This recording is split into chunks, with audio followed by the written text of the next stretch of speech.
Atlanta, Georgia. Where the summers are loud, the ambition is real, and betrayal has absolutely no chill. The camera opened on the Atlanta skyline at 6 in the morning. That particular golden light that makes the city look like it is promising you something good, right before it delivers something complicated. Zara James noticed the light. She was already on her phone. She was 28 years old, white, with red hair the color of autumn leaves piled on top of her head in the kind of bun that said I have more important things to think about than this bun, standing in her midtown Atlanta apartment in oversized falcon sweats, pouring coffee without looking at the mug and hitting the mark perfectly. The apartment was not luxury, and it was not struggling. It was the home of a woman with a plan. Plants alive on purpose. A vision board on the wall in her own handwriting that read, Creative Director before 30. Below it, a smaller sticky note added sometime around midnight. Eat something that isn't a protein bar today. She ended a phone call mid-stride, moved to her laptop, typed something rapidly, moved to the kitchen, sipped the coffee, looked at the vision board, and mouthed the words to herself like a prayer or a warning, depending on the angle. Her phone buzzed. A text from Marcus, her fiancé. It read, Morning babe. You're already working, huh? Not a question. He already knew the answer. She smiled at the screen. Soft and real. Typed back, it's 6:58. My meeting starts at 7:15. This is technically leisure time. He replied with a single emoji. Not a heart. A tired face. She stared at it a beat longer than she should have. Then she turned the phone face down and went back to her laptop. Normal morning for Zara James. Which was exactly the problem. Because Normal had started wearing a mask, and Zara was too deep in deadlines to notice the disguise. Later, Zara walked into the lobby of Strand Creative Group, one of Atlanta's most competitive brand agencies, like she owned the building and was simply waiting on the paperwork. She had a presentation folder, an Americano, a backup Americano, and the energy of a woman who should not be tested before 9 a.m. unless you come bearing answers. Her phone rang. Marcus. She answered, already moving. He asked if they could talk that evening. Really talk? No laptop. His voice carried something she could not name immediately, the way a room smells different before a storm that has not arrived yet. She told him yes. 7 o'clock. She said she would make the pasta with the sun-dried tomatoes because Zara James expressed love in food when she did not have words for the softer things. He told her she did not have to cook. She told him she wanted to. He said yeah, okay, and hung up. She stood there for 4 full seconds, staring at her phone. Something was off. She knew it the way you know a song is playing in the wrong key before your brain has worked out which note is wrong. But she had a presentation in 14 minutes. She tucked the feeling into the back of her chest and stepped into the elevator. The elevator opened on the 12th floor. And standing in the hallway, looking at his phone like the building was simply a backdrop arranged for his convenience, was Daniel Byrne. New VP of Accounts. Transferred from the New York office 3 weeks prior. Zara had heard about him the way you hear about incoming weather. Not directly. Through other people's reactions. Colleagues going quiet when his name came up. Junior staff straightening without realizing it. He was white, with black hair and the kind of composure that looked less like calm and more like a man who had decided long ago that nothing was worth rushing over. She was about to have her first direct encounter. He stepped into the elevator before she had fully stepped out. Her Americano tilted. She caught it. His tilted. He barely caught it. She looked at him with the patience of a woman who had 0 minutes to spare. He looked at her the way someone looks at something they were not expecting. Alert. Recalibrating. She told him plainly that the collision was his fault. He offered a counter-argument. She dismantled it in 1 sentence. He stared at her with an expression that was not embarrassment but something closer to curiosity, the look of a man who had not been spoken to like this in a while and was quietly deciding what to do with the feeling. He introduced himself. Daniel Byrne. She told him she already knew who he was. He said she had him at a disadvantage. She told him her name, her floor, her department. Straight facts delivered like a business card. He mentioned the Savannah campaign deck. Said he had seen 2 versions. She told him there were 3 and he was behind. He said he would be caught up before her presentation. She told him he had 12 minutes. The elevator doors closed between them. She walked to the conference room. She did not look back. She thought about him for approximately 45 seconds. Then the presentation absorbed her completely. She crushed it. Obviously. Hey, pause. Where are you watching this from right now? Drop it in the comments below. Your city, your state, your country. And if you are not subscribed to Idle Stories yet, this is your moment. Click the button. Hit the bell. We are not even halfway through and it is already this good. Do not let the algorithm bury the rest from you. Back to Atlanta. After the presentation, Zara's co-worker Amber Reed materialized at her side with the barely contained energy of someone who has news and has been holding it for 1 minute too long. Amber was white, blonde-haired, sharp-eyed, the kind of woman who noticed everything in every room and was almost never wrong about what she noticed. She informed Zara that Daniel Byrne had stood at the back of her presentation for the entire 22 minutes without once looking at his phone. She said this with the gravity of someone delivering a significant report. Zara said she had noticed. Amber said he did not go to strategy presentations. That colleagues had worked at Strand for 2 years without seeing him at one. That this was not normal. That something was happening. Zara said he had mentioned reading everything. Amber said he was not reading. He was watching. And there was a difference.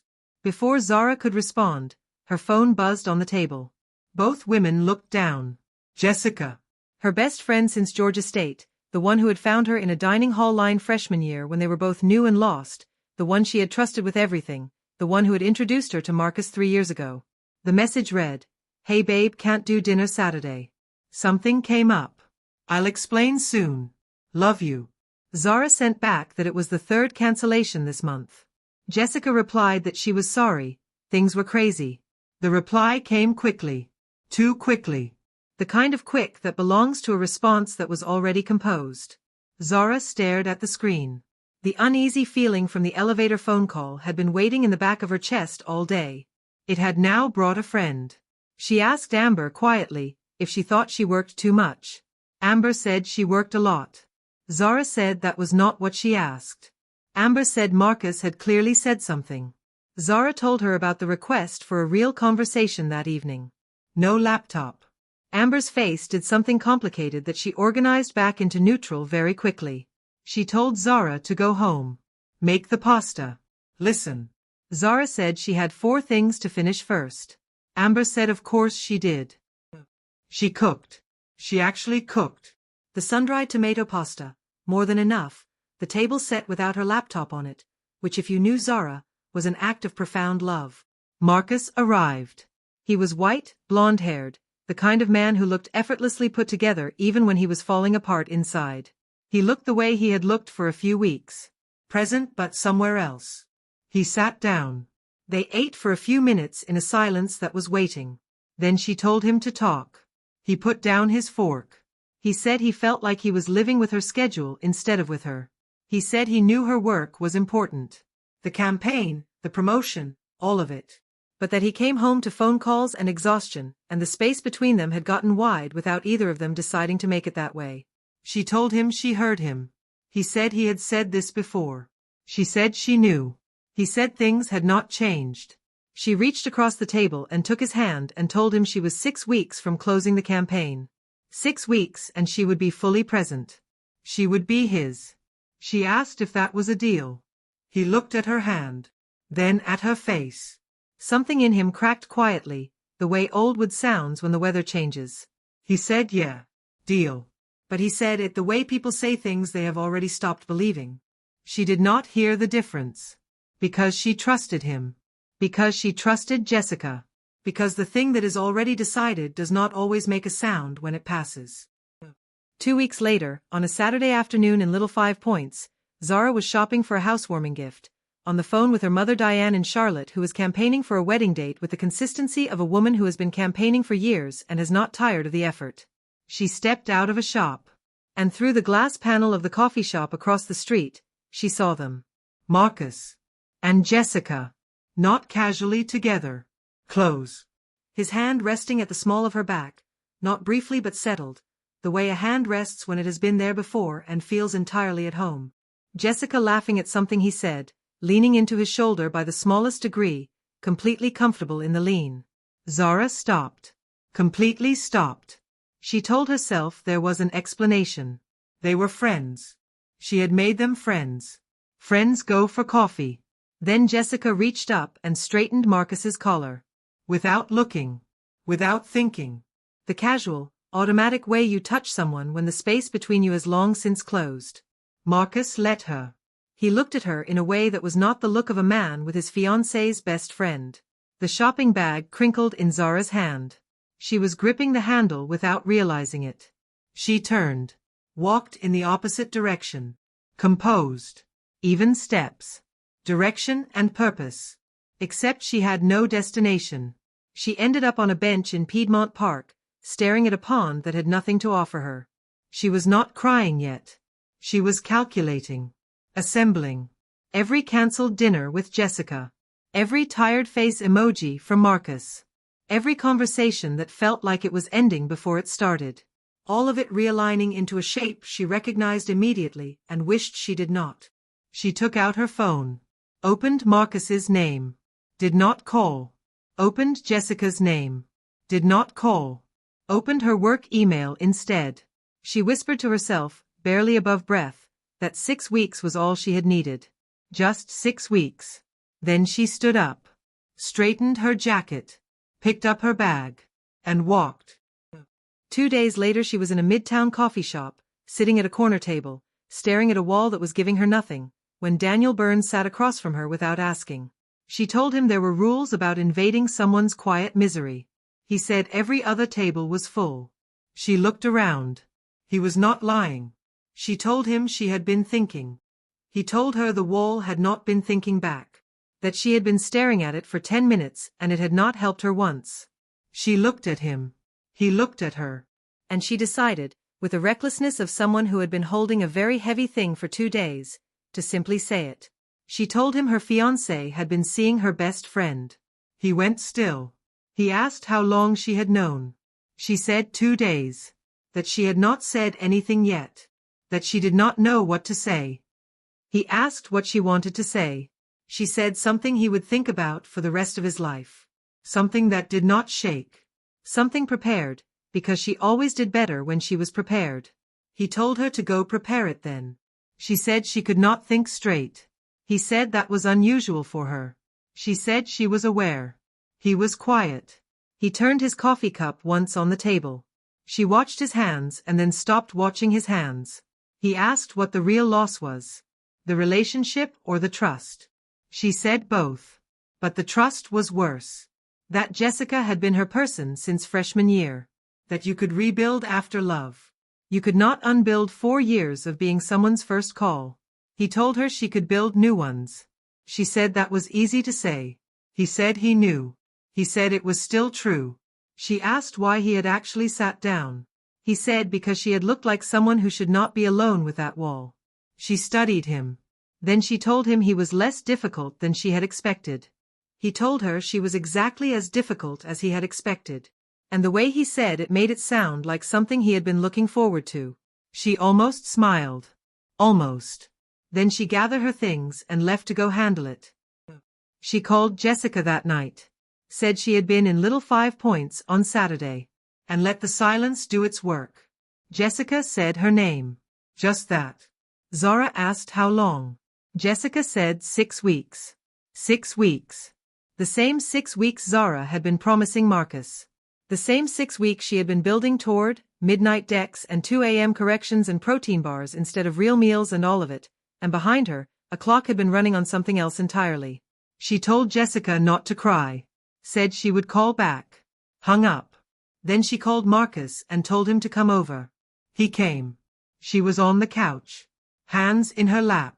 Completely composed. No pasta this time. She let him talk. He used words like lonely and invisible and it was not planned and I did not want to hurt you. He did not say he had stopped loving her. The absence of that sentence was louder than everything else combined. When he finished, she told him plainly what he had done. That she had been building something for both of them and he had known that. That instead of trusting her or waiting or coming to her directly, he had let her best friend become his comfort, and then let it become more. She pointed to the kitchen counter where the ring sat. Told him he could take it or leave it. She did not say please. She did not say don't go. She sat with her hands in her lap, and she did not beg for a man who had quietly made his decision 6 weeks ago while she was at the office being the most committed version of herself she knew how to be. He left. He did not take the ring. She sat alone. Then she cried. The full kind. Ugly and necessary. 40 minutes. Then she washed her face. Ate a protein bar. Opened her laptop. She had a campaign to close. And she was angry now. Clean and focused and useful angry. The best kind. The kind that finishes things. 1 month later, Zara presented the Savannah campaign to the full client board. Daniel Burns sat in the front row. She presented for 22 minutes and did not look at him once. She did not need to.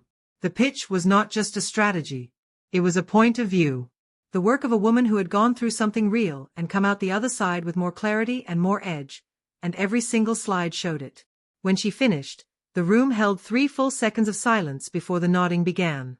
Before a single word was spoken. Amber reported afterward that Daniel had not touched his phone once. 22 minutes. Not once. Zara said he was watching the presentation. Amber said there was a difference between watching a presentation and watching a person, and suggested Zara was fully aware of which one had been happening. Daniel appeared at Zara's shoulder before she could respond. He told her the clients wanted to extend into Q4. Then he said she had been sharp today. She said she was always sharp. He said sharper. He said the word with a weight that had nothing to do with the campaign brief and everything to do with the month she had just survived. She picked up her folder and walked away. She was not smiling, she would tell anyone who asked. She was absolutely smiling. The creative director offer letter arrived on a Tuesday. Official. Letterhead. Her name at the top of it. She was in the parking garage, letter in hand, on the phone with her mother Diane, who was already organizing a celebration dinner from Charlotte with complete disregard for the 2 states between them. Zara was laughing. Actually laughing. The real kind, not the polished kind she used in client meetings. She stepped out of the stairwell and Daniel was there. He looked at the letter. Then at her face. He said creative director like he had been expecting it. She said creative director back. He said congratulations and he meant it simply, no performance attached, the way some people are just glad when good things happen to people who earn them. He walked beside her toward the exit. He mentioned the vision board. Said creative director before 30 had been the plan. She stopped. Asked how he knew. He reminded her of the coffee shop. Her laptop open and facing him. The sticky note about the protein bars visible on screen. She stared at him. He said he noticed things. Particularly about people he found interesting. And he said it like it was simply true, the way you state facts that require no defense. The parking garage went quiet. She told him he could not say things like that. He said he just did. She told him she was 30 days out of an engagement. He said he knew. She said he was technically her superior. He said technically, though she had never once let that slow her down. She almost laughed. The close kind. Then she said she was going somewhere to celebrate. That she had planned to go alone. That she would like that to change. He said he knew a place. Good food. Actually quiet. She said lead the way. And they walked out together into the Atlanta evening, warm and loud, and lit the way only this city is at the end of a long day. Her offer letter tucked in her bag. His step easy and certain beside hers. The step of a man who has been patient and is quietly glad the waiting is finally done. If you had watched Zara James 1 month ago, sitting on a bench in Piedmont Park with her shopping bag in her lap and a pawn that gave her nothing, you would not have predicted this evening. But Zara would have. Because Zara James was a strategist. She built toward what she wanted. She always got there. Even when the road bent. Even when the people she trusted turned out to be the plot twist she did not see coming.